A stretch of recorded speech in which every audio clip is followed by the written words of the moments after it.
হরে Krishna. Online Gita study কোর্সের সকল গৌরভক্তবৃন্দের শ্রীচরণ কমলে আমার সশ্রদ্ধ দণ্ডবোধ প্রণতি। গুরু গৌরাঙ্গের কৃপায় সবাই ভালো আছেন আশা করি। তো গ্রুপের অনেকেই বলছিলেন যে প্রভু ভগবানকে কিভাবে আমরা প্রাপ্ত হতে পারি, আমরা যদি ভগবানের অংশ হই তাহলে কিন্তু ভগবানকে প্রাপ্ত হতে পারি না। তো দেখুন যে আমরা বাংলাদেশের থেকে যদি আমরা বিদেশে যেতে চাই বা আমেরিকাতে কেউ যেতে চাই, তাহলে তার অবশ্যই কিছু কিসের প্রয়োজন হয়, যোগ্যতার প্রয়োজন হয়। ঠিক তেমনি ভগবানের কাছে যাওয়ার জন্য কিছু যোগ্যতার প্রয়োজন হয়, এবং ভগবান তার শ্রীমদ্ ভগবত গীতার দ্বাদশ অধ্যায়ের ত্রয়োদশ শ্লোক থেকে 20 শ্লোক, এই 8টি শ্লোকের মধ্যে বর্ণনা করেছেন, যাকে একসাথে ভক্তাষ্টকমও বলা হয়, যে ভক্তের কি গুণের প্রয়োজন রয়েছে ভগবানকে প্রাপ্ত হওয়ার জন্য। তো আমরা সেই 8টি শ্লোক, যাকে একসাথে ভক্তাষ্টকমও বলা হয়, যা ভগবান স্বয়ং কীর্তন করেছেন, গিয়েছেন, তো সেই ভক্তাষ্টকের উপরে আলোচনা করব। তো উপস্থিত সকল বরিষ্ঠ ভক্তবৃন্দ যারা দেখতেছেন, সকলে শ্রীচরণ কমলে দণ্ডবোধ প্রণতি, আপনারা আশীর্বাদ করবেন। তো আমরা আজকে আলোচনা করব, আজকে শুরু করবো আমাদের এই ক্লাস। ওম অজ্ঞানতিমিরান্ধস্য জ্ঞানাঞ্জনশলাকয়া চক্ষুरुन्मीलितं येन तस्मै श्रीगुरुवे नमः। श्रीचैतन्यमनोभीष्टं स्थापितं येन भूतले स्वयं रूप कदा मह्यं ददाति स्वपदान्तिकं।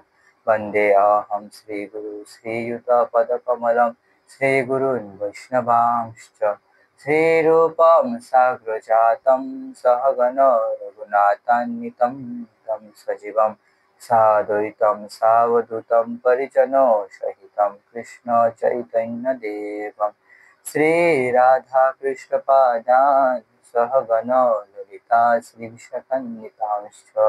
नमोऽयं विष्णुपादाय कृष्णप्रेष्ठाय भूतले श्रीमते भक्तिवेदान्त स्वामिनीति नामिने।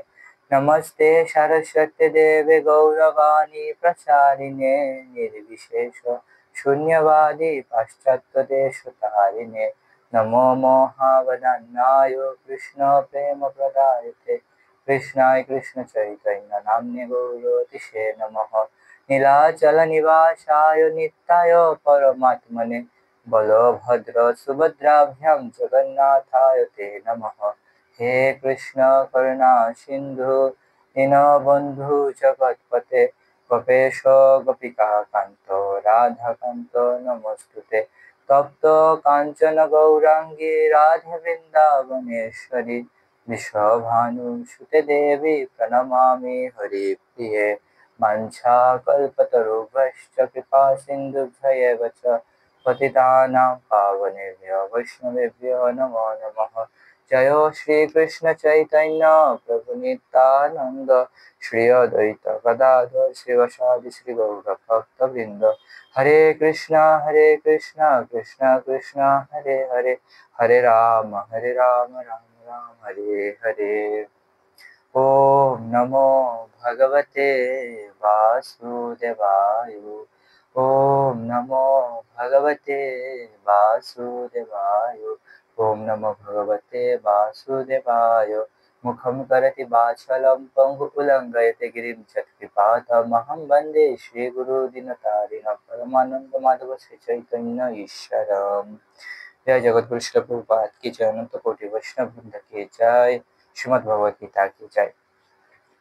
তো আজকে আমরা আলোচনা করতেছি, যে আলোচনা করবো যে ভক্তদের কি গুণের প্রয়োজন রয়েছে, বা কোন শর্ত যদি আমরা মেনে চলি তাহলে আমরা ভগবানের অত্যন্ত প্রিয় হতে পারবো এবং ভগবানকে প্রাপ্ত হতে পারবো। তো জীবনের পরম লক্ষ্য হচ্ছে যে ভগবান শ্রীকৃষ্ণের কি হওয়া, জীব কৃষ্ণ দাস, এই বিশ্বাস করলে তো আর দুঃখ নাই। তো আমরা যে ভগবান শ্রীকৃষ্ণের নিত্য দাস, তা আমাদের বিশ্বাস করতে হবে এবং ভগবানের সেবা করতে হবে। তো সেই সেবার মাধ্যমে আমরা ভগবানের একমাত্র প্রিয় হতে পারবো। এবং যেহেতু ভগবান শ্রীকৃষ্ণ হচ্ছেন আমাদের স্বামী এবং আমরা হচ্ছি তার দাস, তাই আমাদের কর্তব্য হচ্ছে তাকে কৃষ্ণ অনুশীলনে বলছে, যে রূপ গোস্বামী বলতেছেন যে আমাদের ভগবানের অনুকূলে থেকে ভগবানের সেবা করতে হবে, তাহলেই আমরা ভগবানের কি হতে পারবো, প্রিয় হতে পারবো। তো আজকে আমরা সেই কন্ডিশন গুলো, যেগুলো ভগবান শ্রীকৃষ্ণ স্বয়ং শ্রীমদ্ ভগবদ গীতায় বলতেছেন যে ভক্তদের গুণের প্রয়োজন রয়েছে। তো আসলে আমরা দেখতে পাই যে যোগ্যতা ছাড়া কিছু হয় না। এই ভৌতিক জগতে আমরা যদি কোনো কিছু করতে চাই তাহলে আমাদের যোগ্যতার প্রয়োজন হয়। কোনো যোগ্য ব্যক্তি তার সাফল্য অর্জন করতে পারেন। তো ঠিক তেমনি ভক্তি জীবনেও কিছু কন্ডিশন রয়েছে, যদিও তার সেগুলো অনেক কঠিন নয়, আবার সহজও নয়। তো আমরা প্রথম শ্লোক, দ্বাদশ অধ্যায়ের 13 নং শ্লোক আলোচনা করব। অদেষ্টা সর্বভূতানাং মৈত্র করুণ এব চ নির্মমো নিরহংকারো সুখ দুঃখ। আবার পাঠ করতেছি। অদেষ্টা সর্বভূতানাং মৈত্র করুণ এব চ নির্মমো নিরহংকারো সম দুঃখ সুখ ক্ষমী। তো ভগবান বলতেছেন অনুবাদে, যিনি সমস্ত জীবের প্রতি দেশ শূন্য, বন্ধু ভাবাপন্ন, কৃপালু, মমত্ব বুদ্ধি সম্পন্ন, নিরঅহংকার, সুখে ও দুঃখে সমভাবাপন্ন এবং ক্ষমাশীল। তো এখানে ভগবান অনেকগুলো আহ, যোগ্যতা বা অনেকগুলো যে কোয়ালিটি, গুণের কথা ভগবান এখানে বলতেছেন যে যে আমার প্রিয় হবে তাকে অবশ্যই দেশ শূন্য হতে হবে। তো দেশ শূন্য হতে হবে, দেশ মানে কি? অপর জীবের প্রতি হিংসা, অপর জীবের প্রতি হিংসা, কারো প্রতি বিদ্বেষ ভাবাপন্ন হওয়া, কারো অনিষ্ট চিন্তা করা, সেগুলোকে বলা হয়েছে দেশ। এবং যিনি অন্যের ক্ষতি করেন না, অন্যের অমঙ্গল চান না, অন্যের অপকার করেন না, তিনি হচ্ছেন দেশ শূন্য। তো ভগবান শ্রীকৃষ্ণ প্রথমেই বলতেছেন যে দেশ শূন্য হতে হবে। তো আমরা যে ভৌতিক জগতে আমরা যতক্ষণ অপরের জন্য, অপরের প্রতি হিংসা থাকবে, তারপর অন্য জীবের ক্ষতি করার মন মানসিকতা থাকবে, ততক্ষণ আমরা ভগবান শ্রীকৃষ্ণের প্রিয় হতে পারবো না। আমরা দেখতে পাই যে দুর্যোধন আদি কৌরবরা অনেক ধন সম্পদশালী ছিল, তারা অনেক উঁচু কুলে জন্মগ্রহণ করেছিল, কুরু বংশে জন্মগ্রহণ করেছিল, কিন্তু তাহারা সর্বদা ভক্তদের পাণ্ডবদের অনিষ্ট চিন্তা করতেন। এই জন্য তারা সর্বদা অসুখী ছিলেন এবং ভগবান শ্রীকৃষ্ণ তাদের এত প্রিয় ছিলেন না। ভগবান শ্রীকৃষ্ণ, যদিও ভগবান বলতেছে সমহম সর্বভূতেষু, সকল জীবের প্রতি ভগবান সমানভাবে দৃষ্টিপাত করেন, সকল জীবের জন্য ভগবান সবকিছু সরবরাহ করেন, কিন্তু যদি কেউ ভগবান শ্রীকৃষ্ণের প্রিয় হতে চায় অবশ্যই তাকে দেশ শূন্য হতে হবে, সকল জীবকে তার ভালোবাসতে হবে। কারণ প্রত্যেকটা জীবই হচ্ছে ভগবানের অংশ। আমরা দেখতে পাই এই ভৌতিক জগতে যদি কোনো পিতার 4টি পুত্র থাকে, এবং তাদের মধ্যে 3জন যদি অনেক বড় বড় চাকরি করে, ডাক্তার, ইঞ্জিনিয়ার, পাইলট হতে পারে, আরেকটা ছেলে যদি অন্ধ হয়, তাহলে পিতামাতা কিন্তু সেই অন্ধ ছেলেকে ফেলে দেন না। ঠিক তেমনি ভগবান শ্রীকৃষ্ণের সন্তান হওয়ার দরুন ভগবান সকল জীবের প্রতি সমভাবাপন্ন।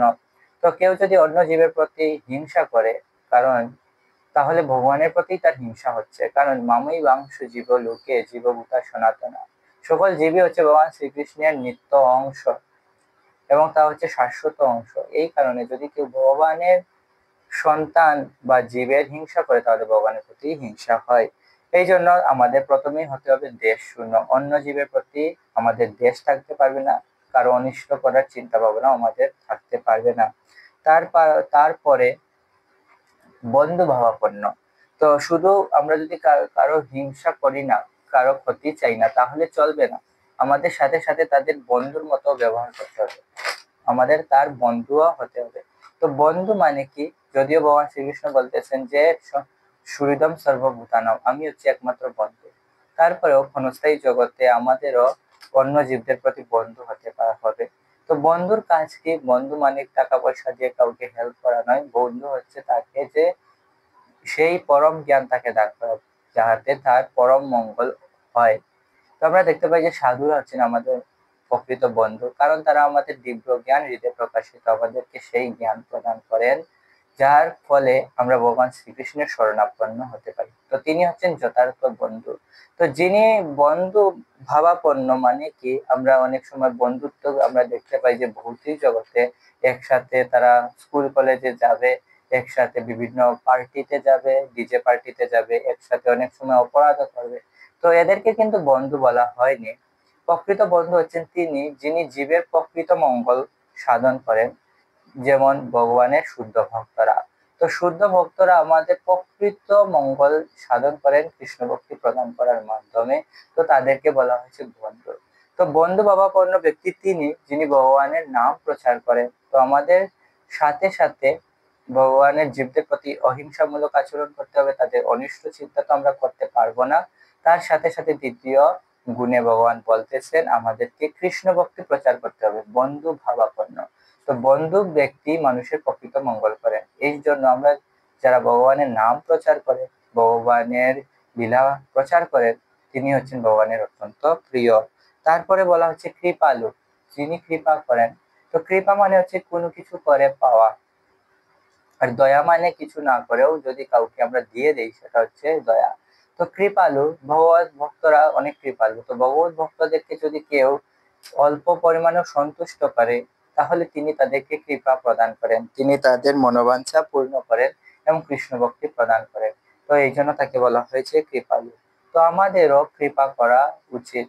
আমাদের না, যারা ভগবানের শুদ্ধ ভক্ত হতে চান, ভগবানের প্রিয় হতে চান, তাদেরকে মাস্ট বি কৃপালু হতে হবে। তারপরে মমত্ব বুদ্ধি শূন্য। তো এই ভৌতিক জগতে সবচেয়ে বড় ভয়ঙ্কর জিনিস হচ্ছে মমত্ব, আমি এবং আমার। তো এই ভৌতিক জগতে আসার প্রধান কারণ ভগবান শ্রীকৃষ্ণ শ্রীমদ ভগবত গীতাতেই বলেছেন যে দেশ এবং কামের কারণেই ভৌতিক জগতে গোলক বৃন্দাবন থেকে আমরা পতিত হয়েছি, এবং এই জড় জগতে আসার কারণে আমরা আরো দুঃখ প্রাপ্ত হচ্ছি, দুঃখ পাচ্ছি। তো এই মমত্ব অনেক একটা বিভীষিকাময় বস্তু, আমাদের অনেক কষ্ট প্রদান করে মমত্ব।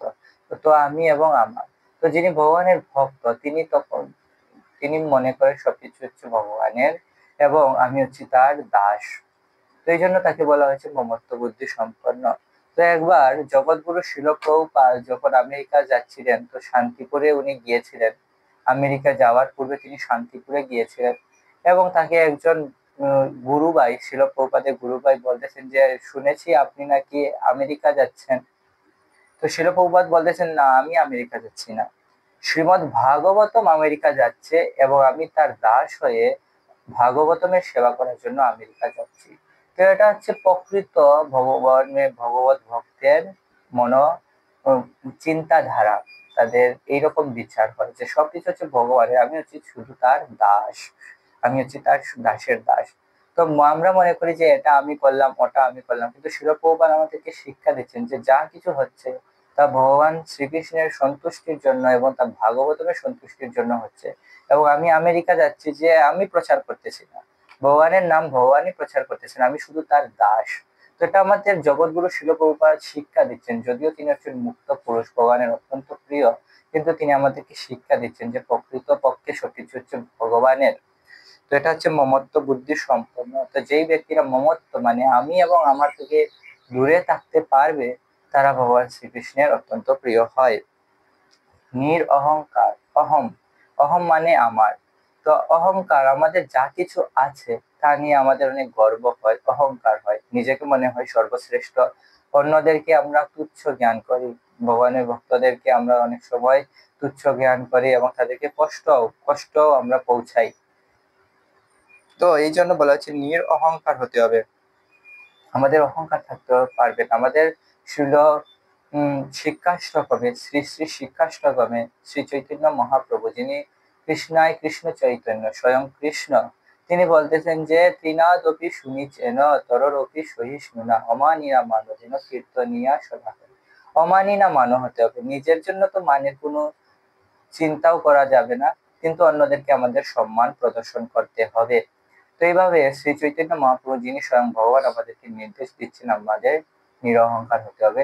তাহলেই কীর্তনিয়া সদাহরি, তাহলেই আমরা ভগবান শ্রীকৃষ্ণের নাম নিরন্তর কীর্তন করতে পারবো এবং ভগবানের অত্যন্ত প্রিয় হতে পারবো। তারপরে হচ্ছে সম দুঃখ সুখ সমী। তারপরে ভগবান বলতেন যে সুখ এবং দুঃখে ভাবা সমান ভাবাপন্ন। তো আমরা অনেক সময় দুঃখ পেলে অনেক ভেঙে যাই, সুখ পেলে অনেক ভেঙে যাই। যেমন দেখতে পাই অর্জুন, তো সে যখন দুঃখ পেল, সে যখন দেখতে পেলো যে যুদ্ধক্ষেত্রে তার সকল আত্মীয় স্বজনের উপস্থিত, তখন সে তার ধর্ম থেকে বিচ্যুত হয়ে গেল, তার যে স্বধর্ম আছে সেখান থেকে তিনি বিচ্যুত হয়ে গেলেন এবং তিনি যুদ্ধ করতে চাইলেন না। কিন্তু আমার কিন্তু আবার আনন্দের সময় অনেকে কথা দিয়ে কথা ভুলে যায় যে ভগবান আমরা তো তোর মাতৃ জঠরে ছিলাম, সপ্তম মাসে ভগবানের কাছে আমরা অঙ্গীকার করেছিলাম যে এই মাতৃ জঠর থেকে আমাদেরকে মুক্ত করুন, আমরা আপনার ভক্ত হব। কিন্তু আমরা যখন এই জড়জগতে চলে আসি, আমাদের দুঃখ ভুলে যাই, তখন আমরা কি হয়, ভুলে যাই যে আমরা ভগবানকে কথা দিয়েছিলাম। তো এটা হচ্ছে সুখ এবং দুঃখ। এই জন্য ভগবান বলতেছেন নির্মাণ মুহা জিত সর্ব দুঃসয়। তো নির্মাণ এবং মোহ থেকে দুই যে দ্বন্দ্ব ভাব, সেইখান থেকে আমাদের মুক্ত হতে হবে, সুখ দুঃখের দ্বন্দ্ব থেকে মুক্ত হতে হবে। কারণ যারা শুদ্ধ ভক্ত তারা সর্ব অবস্থাতেই ভগবানের সেবা করেন। এই জন্য বলা হয়েছে অপ্রতিহতা অহৈতুকী অপ্রতিহতা অয়াত্মা সুপ্রসিদ্ধতি। ভগবানের ভক্তিটা হচ্ছে অহৈতুকী, কোনো হেতু নেই যে আজকে ভগবান আমাকে 500 টাকা দিলে আমি ভক্তি করব, না দিলে করব না, এইরকম কোনো হেতু নেই। ভগবানের ভক্তিটা হচ্ছে যে কোনো হেতু ছাড়া, কোনো কারণ ছাড়া, তুমি তো আমার আমি তো তোমার, কি কাজ অপরধনে। ভক্তি বিনোদ ঠাকুর বলতেছেন যে আমি আপনি হচ্ছেন আমার, আমি হচ্ছি আপনার, এখানে আমাদের সেবা করতেই হবে। কারণ আপনি হচ্ছেন আমার সবচেয়ে প্রিয় আর আমি হচ্ছি আপনার প্রিয়। আপনি ছাড়া আমার কোনো বন্ধু নেই। তাহলে অন্য কোনো বস্তুর প্রতি কি কাজ আছে? অন্য বস্তু আমাদের মাঝে আসবে কোন কাজে? আমি তো তোমার, তুমি তো আমার, কি কাজ অপরধন। তো এইরকম আমাদের সুখে এবং দুঃখে সমভাবাপন্ন হতে হবে। ভগবান শ্রীকৃষ্ণ 2য় অধ্যায় 14 শ্লোকে বলেছেন মাত্রা স্পর্শাংস্তু কন্তেয় শীতুষ্ণ সুখ দুঃখতা আগাম অপায়ন নিত্যম তাম স্থিতিশস ভারত। এই যে সুখ এবং দুঃখ, এটা হচ্ছে গ্রীষ্ম এবং শীত ঋতুর মতো, আসবে যাবে। কিন্তু তার জন্য যদি আমরা অধিক কষ্টপ্রাপ্ত হই, ভগবানকে ভুলে যাই, তাহলে কি হবে, আমাদের হরি হরি বিফলে জন্ম গুয়াইনু হয়ে যাবে। তারপরে হচ্ছে সমী বা ক্ষমা। তো আমাদের ক্ষমা করা শিখতে হবে, ক্ষমাশীল হতে হবে। কারণ ভগবানের ভক্ত, সকল জীবই হচ্ছে ভগবানের ভক্ত।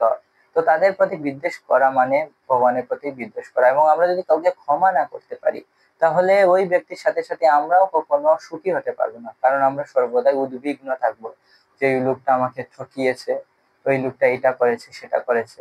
কিন্তু আমরা যদি কাউকে ক্ষমা করে দেই, তাহলে আমরা সুখী হতে পারবো, ওই ব্যক্তিও সুখী হতে পারবে। এই জন্য আমাদের ক্ষমাশীল হওয়া উচিত। তো যে ব্যক্তি ক্ষমাশীল তিনি ভগবানের অত্যন্ত প্রিয়। তো আমরা এখানে অনেকগুলো গুণ পড়লাম, কয়টা গুণ পড়লাম আবার হিসাব করতেছি। প্রথম হচ্ছে দেশ শূন্য হতে হবে একটা। তারপরে বন্ধু ভাবাপন্ন হতে হবে। বন্ধু মানে কি, ভগবানের কথা তাকে বলতে হবে, কারণ প্রকৃত বন্ধু তাকে প্রকৃত জ্ঞান দেন, যাতে শান্তি মৃচ্ছতে জ্ঞাতামাম শান্তি মৃচ্ছতে, ভগবানকে জানার মাধ্যমে কেউ শান্তি প্রাপ্ত হতে পারে। দুইটা, একটা হচ্ছে কাউকে নিন্দা করা যাবে না, সবার প্রতি বন্ধু হতে হবে। 3 নাম্বার হচ্ছে কৃপালু হতে হবে। চার 4 নাম্বার হচ্ছে মমত্ব বুদ্ধি সম্পন্ন, সবকিছু হচ্ছে ভগবানের, আমি হচ্ছি ভগবানের দাস। 5 নাম্বার হচ্ছে নির অহংকার, সবকিছু হচ্ছে ভগবানের, আমি হচ্ছে অতি তৃণাদপি শুনেছেন, আমি অনেক ক্ষুদ্র। 6 নাম্বার হচ্ছে সুখ দুঃখের সমান ভাবাপন্ন থাকতে হবে, সবকিছুকে সমানভাবে নিতে হবে, এত বেশি ভেঙে পড়লে চলবে না। এবং সকল অবস্থাতে অপ্রতিহত সুখ বলা আছে অহৈতুকী অপ্রতিহতা আত্মা সুপ্রসিদ্ধতি। আমাদের কোন হেতুর প্রতি বিশেষভাবে কি করা উচিত নয়, আকর্ষিত হওয়া উচিত নয়। এবং আমাদের ভক্তিটাও যেহেতু অপ্রতিহত হয়, কোনোভাবে যাতে থমকে না দাঁড়ায়, সেভাবে আমাদেরকে কি করা উচিত, চিন্তা করা উচিত। তারপরে ক্ষমাশীল হতে হবে, জীবদেরকে ক্ষমা করার প্রবণতা থাকতে হবে। তো এই 7টা গুণ প্রথম শ্লোকে ভগবান বলেছেন যে ভক্তের এই 7টা গুণ থাকা দরকার। তারপরে আমরা আর কি ভক্তাষ্টকমের 2য় শ্লোক এবং দ্বাদশ অধ্যায়ের 14 নং শ্লোকে এখন যাব। তো সেখানে ভগবান শ্রীকৃষ্ণ বলতেছেন যে সন্তুষ্ট সততম যুগে ইয়া তত্মা ধীর নিশ্চয় ময়্যার্পিত মনো বুদ্ধির ইয়মদ ভক্ত সমে প্রিয়। আবারও পাঠ করতেছি, 14 নম্বর শ্লোক বা দ্বাদশ অধ্যায়। সন্তুষ্ট সততম যুগে তত্মা ধীর নিশ্চয় ময়্যার্পিত মনো বুদ্ধির ইয়মদ ভক্ত সমে প্রিয়। অনুবাদ: সর্বদা সন্তুষ্ট, সর্বদা ভক্তিযোগে যুক্ত, সংযত স্বভাব, দৃঢ় সংকল্পযুক্ত এবং যার মন ও বুদ্ধি সর্বদা আমাতে অর্পিত, তিনি আমার প্রিয় ভক্ত। তো ভগবান প্রথম শ্লোকে 7টি কন্ডিশন দিয়েছেন যে আমার প্রিয় ভক্ত হতে হলে এই 7টি কন্ডিশন মেনে চলতে হবে। তো এখন চতুর্দশ শ্লোকে ভগবান আরো কিছু কন্ডিশন দিচ্ছেন। তো সেগুলো হচ্ছে যে সন্তুষ্ট থাকতে হবে, সর্বদা সন্তুষ্ট। আমরা যা কিছু পেয়েছি সবকিছু আমাদের ভাবতে হবে যে কৃষ্ণের কৃপাতেই পেয়েছি। কারণ আপনারা দেখবেন যে আমরা জন্মের সময় কিছুই নিয়ে আসিনি, যা কিছু প্রাপ্ত হয়েছে এই ভৌতিক জগৎ থেকেই প্রাপ্ত হয়েছে। কিন্তু ওই ভৌতিক জগতে মানুষ সন্তুষ্ট হতে পারে না, সর্বদা ভাবে যে আমি কি করলাম, এই ভৌতিক জগতে আমি কিছুই করতে পারলাম না। কিন্তু যারা সন্তুষ্ট নয় তারা নিজে নিজেই অনেক দুঃখ প্রাপ্ত হয়। কিন্তু যিনি ভগবত ভক্ত তিনি সর্বদাই সন্তুষ্ট থাকেন, কারণ তিনি জানেন যে সবকিছুর মূলের সবকিছু হচ্ছে ভগবান শ্রীকৃষ্ণের ইচ্ছাতেই হচ্ছে। এবং তিনি বিশ্বাস এটাও করেন যে যা কিছু হচ্ছে তা ভালোই হচ্ছে, যা হবে তা ভালোই হবে। তো এইভাবে ভগবানের ভক্তরা সর্বদাই খুশি থাকেন, সন্তুষ্ট থাকেন। তো যে ব্যক্তি সন্তুষ্ট না সেই ব্যক্তিকে অসুরের সাথে তুলনা করা হয়েছে, কামেন দুষ্পুরেণ অনলেন চ। তো সেই ব্যক্তি কামের দ্বারা সবসময় তাড়িত হয়, যে ব্যক্তি সন্তুষ্ট নয় সে ব্যক্তি কামের দ্বারা সবসময় তাড়িত হয়, এবং কাম আসুরিক গুণের মধ্যে পড়ে। এবং কাম হচ্ছে লোভের দ্বার, তিনটা দ্বার আছে কাম, ক্রোধ, লোভ, তার মধ্যে কাম হচ্ছে বিশেষভাবে শক্তিশালী। তো এইভাবে যারা সন্তুষ্ট নয়, কামের দ্বারা তাড়িত হয়, তারা ভগবানের প্রিয় হতে পারে না। এই জন্য আমাদের কি হতে হবে, সর্বদা সন্তুষ্ট থাকতে হবে। তারপরে সর্বদা ভক্তি যুগে যুক্ত থাকতে হবে। ভক্তি, তো ভক্তি মানে কি? ভক্তি মানে হচ্ছে ভগবানের জন্য সেবা করা, নিঃস্বার্থ ভাবে ভগবানকে ভালোবেসে সেবা করা, এটা হচ্ছে ভক্তি। তো আমরা যদি ভগবানের সেবায় যুক্ত না থাকি, আমরা যদি ভগবানের মিশ্র ভক্তি করি, যেমন কোনো কিছু কোনো কিছুর জন্য ভগবানের আরাধনা করি, তাহলে ভগবান ততটা খুশি হন না। কিন্তু যদি আমরা ভক্তি যুগে ভগবানকে নিঃস্বার্থ ভাবে ভালোবাসি তাহলে ভগবান অত্যন্ত খুশি হয়। আমরা দেখতে পাই যে সুদামা বিপ্র ভগবানকে ভালোবেসে ভগবানের জন্য শুধু চিরার খুদ নিয়ে এসেছিল। চিরার গুঁড়া গুঁড়া হয়ে যায়, ওই যে আমরা দেখতে পাই চিরার প্যাকেট নিয়ে আসলে নিচে কিছু চিরার গুঁড়া গুঁড়া হয়ে যায়, এইরকম ভালো চিরাও নয়। কিন্তু ভগবান সেগুলো পরম তৃপ্তি সহকারে গ্রহণ করেছিলেন, কেননা তাতে সুদামা বিপ্রের ভালোবাসা ছিল, সেখানে তার ভক্তি ছিল। আবার আমরা দেখতে পাই যে ভগবানের প্রতি ভক্তি ছিল, এই জন্য শবরী মাতার তিনি এত বড়ই খাচ্ছিলেন, কিন্তু ভগবান শ্রী রামচন্দ্র তা গ্রহণ করেছিলেন পরম আদরের সাথে। তো এটা হচ্ছে ভগবানের ভক্তদের গুণাবলী, এবং তারা সর্বদা ভক্তি যুগে যুক্ত থাকেন। তারপরে হচ্ছে সংযত স্বভাব। তো যার মন কখনো বিচলিত হয় না, যার ইন্দ্রিয় কখনো তাড়িত হয় না, তিনি হচ্ছেন সংযত ব্যক্তি। অর্থাৎ যার দেহ এবং মন তার বুদ্ধির দ্বারা নিয়ন্ত্রিত, তিনি হচ্ছেন সংযত। তো ভক্তি জীবনে সংযত ব্যক্তির অনেক গুরুত্ব অপরিসীম। কারণ বলা হচ্ছে আবৃতম জ্ঞানমেতেন জ্ঞানীন নিত্য বৈরিণা কামরূপেণ কন্তেয় দুষ্পুরেণ অনন্যচ। তো আমাদের যে জ্ঞান আছে তা কামের দ্বারা আবৃত হয়ে গেছে। ওই কাম থাকে আবার ভগবান শ্রীকৃষ্ণ বলেছেন ধূমেন আবৃত বহ্নির হতাদর্শ মলিনচ। তো এই যে যেরকম এই শ্লোকটা হচ্ছে যে এইরকম, যে যেরকম আগুনকে ধোঁয়া ঢেকে রাখে, গর্ভকে জরায়ু ঢেকে রাখে, ঠিক তেমনি ইন্দ্রিয়গুলোকে কাম ঢেকে রাখে, কামকে ইন্দ্রিয়ের মধ্যে রাখে। তো আমাদের প্রত্যেকটা ইন্দ্রিয়ের মধ্যে কাম রয়েছে, চোখ দেখতে চায়, কান শুনতে চায়, জিহ্বা কোনো ভালো কিছু খেতে চায়, ত্বক স্পর্শ করতে চায়। তো এরকম সর্বদা কামের দ্বারা তাড়িত হয়। তো কিন্তু যিনি সংযত স্বভাব, যার স্বভাব হচ্ছে সংযত, খুবই মার্জিত, যুক্ত হার ও বিহারস্য যুক্ত চেষ্টস্য কর্মস্য, তো এইরকম ব্যক্তি ভগবানের অত্যন্ত প্রিয়। কারণ এইরকম স্বভাবের ব্যক্তিরা সর্বদাই ইন্দ্রিয়কে জয় করেছেন এবং সর্বদাই ভক্তি যুগে তারা যুক্ত থাকতে পারেন। আমরা দেখতে পাই অর্জুনকে বলা হচ্ছে ধনঞ্জয় গুড়াকেশ, এই জন্য অর্জুন হচ্ছে ভগবানের অত্যন্ত প্রিয়। এই ভৌতিক জগতে মানুষের তিনটা জিনিসের প্রতি অনেক আসক্তি থাকে। একটা হচ্ছে ধন সম্পত্তি, একটা হচ্ছে উম ধন সম্পত্তি, উম, তারপরে হচ্ছে প্রভাব প্রতিপত্তি, আরেকটা কি জিনিস ছিল, ধন সম্পত্তির প্রতি আসক্তি থাকে, তারপরে প্রভাব জনপ্রিয়তার প্রতি আসক্তি থাকে। আহ তো এইরকম কিন্তু মানুষ যারা সংযত স্বভাব তিনি বুঝতে পারে যে এগুলো হচ্ছে সবই ক্ষণস্থায়ী, এবং তিনি সেগুলোর প্রতি অধিক গুরুত্ব প্রদান করেন না। তো তাদের স্বভাব খুবই সংযত থাকে। দৃঢ় সংকল্পযুক্ত। তারপরে ভগবান বলতেছেন দৃঢ় সংকল্পযুক্ত। তো যার দৃঢ় সংকল্পযুক্ত, তো ভগবানের ভক্তি করতে হলে আমাদেরকে অবশ্যই সংকল্প গ্রহণ করতে হবে যে ভগবান শ্রীকৃষ্ণ, আমি আপনার অবশ্যই সেবা করব। তো এই সেবার প্রথমে অবশ্যই সংকল্পের প্রয়োজন হয় এবং তার জন্য দৃঢ়ভাবে নিষ্ঠাপরায়ণ হতে হয়। কারণ ভৌতিক জগতে ভগবানের সেবা করা অনেক কঠিন, যে কোনো সময়ে যে কোনো ভাবে আমরা ভগবানের সেবা থেকে দূরে চলে যেতে পারি। কিন্তু আমরা যদি ভগবান শ্রীকৃষ্ণের সংকল্প গ্রহণ করতে পারি, যেমন দেখতে পাই প্রহ্লাদ মহারাজকে এত নির্যাতন করার ফলেও তিনি ভক্তি অনুশীলন থেকে এক চুলো সরে আসেননি।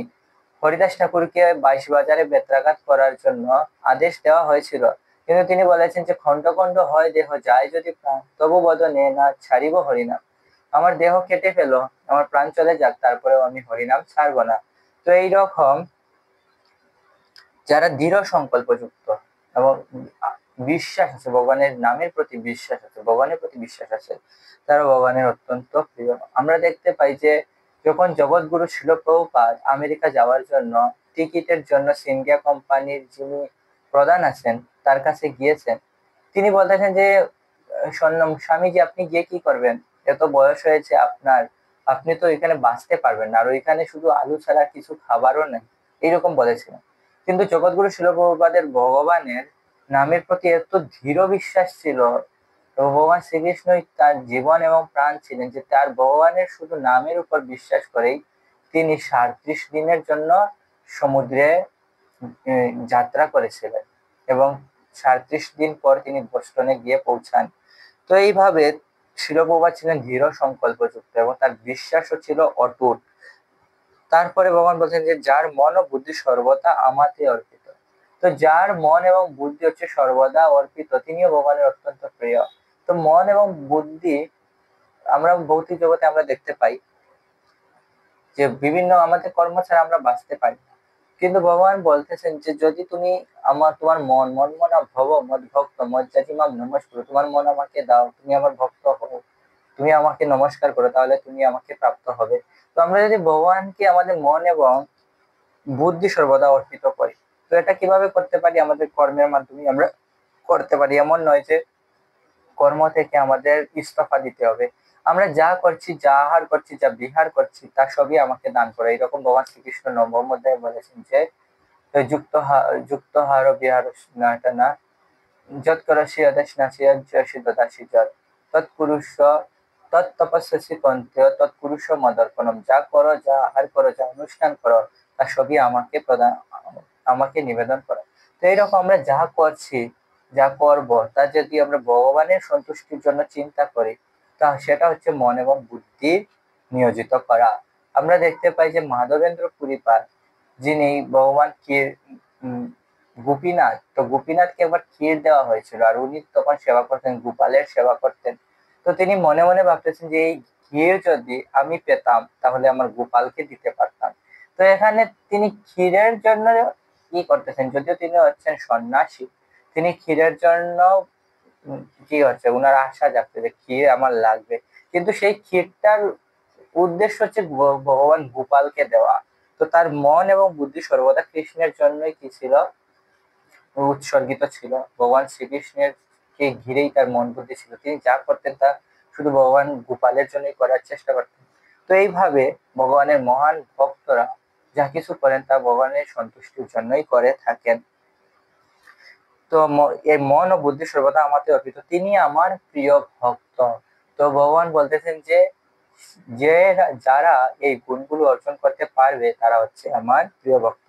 তো আমরা দেখতে পেলাম যে 13 নম্বর শ্লোকে ভগবান 60টি গুণের কথা বলেছেন এবং 14 নম্বর শ্লোকে ভগবান বলেছেন যে তাকে অবশ্যই কি হতে হবে, সর্বদা সন্তুষ্ট থাকতে হবে এক।